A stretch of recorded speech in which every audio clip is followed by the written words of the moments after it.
আর তাদের মধ্যে এখনো কোনো কর্মের অংশীদার তাদের ভিতরে নেই। রক্ষা করার জন্য তারা দোতলা একটি বাসের পিছনে পর্যন্ত লুকিয়েছিল, সেখান থেকে টেনে এনে তাদেরকে বেদম মারপিট করে তাদেরকে হত্যা করার চেষ্টা করা হয়েছিল। একটা মামলায় ঢাকা বিশ্ববিদ্যালয়ের এবং ফজলুন্নেসা আবাসিক হলের সভানেত্রী বেনজির হোসেন ঋষি শেখ আজহার নামী আসামি এই মামলায় শাহবাগ থানার একটি হত্যা চেষ্টা মামলায় তাকে বিজ্ঞ আদালতে উপস্থাপন করে তদন্তকারী কর্মকর্তা তদন্তের স্বার্থে তার 10 দিনের রিমান্ড প্রার্থনা করে এবং তদন্তকারী কর্মকর্তা তার রিমান্ড দরখাস্তে বলেন এই আসামি একটি হলের সভানেত্রী এবং সে ঢাকা বিশ্ববিদ্যালয়ে কমিটির সে জয়েন্ট সেক্রেটারি এবং আপনার বৈষম্যবিরোধী আন্দোলনের সময় গত 15/7/24 তারিখে ছাত্রলীগের সঙ্গে ছাত্রলীগ, যুবলীগ এবং আওয়ামী লীগ তারা সম্মিলিতভাবে যে বৈষম্যবিরোধী ছাত্র আন্দোলনে যেসব আন্দোলনে যারা আন্দোলনরত ছাত্রছাত্রীরা ছিল ঢাকা বিশ্ববিদ্যালয়ে তাদের উপরে ব্যাপক হামলা করে এবং তাদেরকে আহত করে, তাদেরকে হত্যা করার চেষ্টা করা হয়।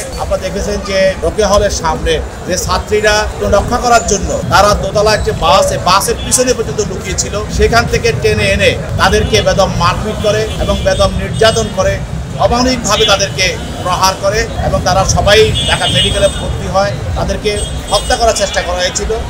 এইভাবে তারা আক্রমণ করে। এই মামলায় তাকে আজকে আদালতে নিয়ে আসা হয়। তার পক্ষে তারা আইনজীবীরা ছিল, তারা রিমান্ড বাতিল এবং জামিনে প্রার্থনা করেছিল।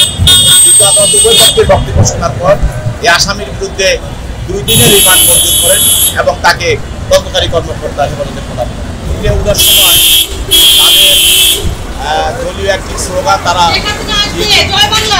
এবং এই স্লোগান দেওয়ার পরে সেখানে আইনজীবীরা ছিল এবং বিচার অন্যান্য সবাই এটা বিস্মিত হয়েছে। আর তাদের মধ্যে এখনো কোনো কর্মের অংশীদার তাদের ভিতরে নেই। তারা যে প্রায় 2000 ছাত্রকে হত্যা করেছে এবং তারা যে সেখানে মানুষকে গুলি করে হত্যা করেছে, ঢাকা বিশ্ববিদ্যালয়ে এই ধরনের একটা তাণ্ডব চালিয়েছে, তাদের ভিতরে কোনো ধরনের অনুশোচনা নাই। আস্তে আপা, একটু স্লো যান আপা।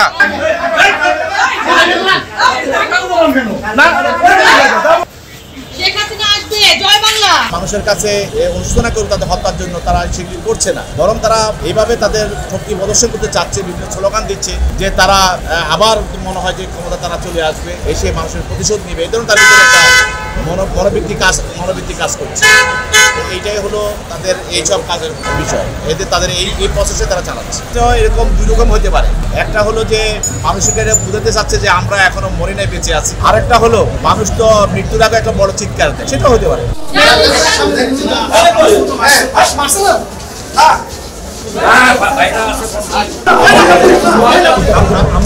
আমরা বলেছি যে আমাদের যে আসামি রেজলিউশন দিয়েছে, আমাদের প্রথম সাবমিশন ছিল আসামিকে 13 তারিখে ভোর 3টায় ধরেছি, ধরে অদ্যবধি 36 ঘন্টা পরে তারা আদালতে নিয়ে এসছে। আমরা এটা বলেছি এটা যে আইন 24 ঘন্টার মধ্যে নিয়ে আসতে হবে। তারা 36 ঘন্টা যেহেতু তাদের কাছে ছিল বলে নতুন করে আসলে রিমান্ড নেওয়ার 36 ঘন্টার ভিতরে তাকে জিজ্ঞাসাবাদ যা করার করে ফেলতে পারে। তারপরেও তারা এই রিমান্ড আবেদন করেছে। আমরা এই সাবমিশন করেছি। এছাড়া আসামি যে রেজলিউশন নিশি সে বর্তমান কমিটির ছাত্রলীগের নেতা, সে 2022 সালে ছাত্রলীগ থেকে সাবেক হয়েছে এবং ঘটনায় এজাহারে যে 4-5টা পত্রিকার রেফারেন্স দিয়ে এই মামলাটা দায়ের হয়, সেই 5টা পত্রিকার কোনো পেপার কাটিং বা কোনো কিছুতেই রেজলিউশন নিশির নাম আসেনি। আমরা আদালতকে বলেছি আমাদের যে আসামি সেই আসামি এগুলোর সাথে জড়িত ছিল না, শুধুমাত্র রাজনৈতিক হয়রানির জন্য আসামিকে এই মামলায় গ্রেপ্তার দেখানো হয়েছে। আমাদের শুনানি শেষে আদালত 2 দিনের রিমান্ড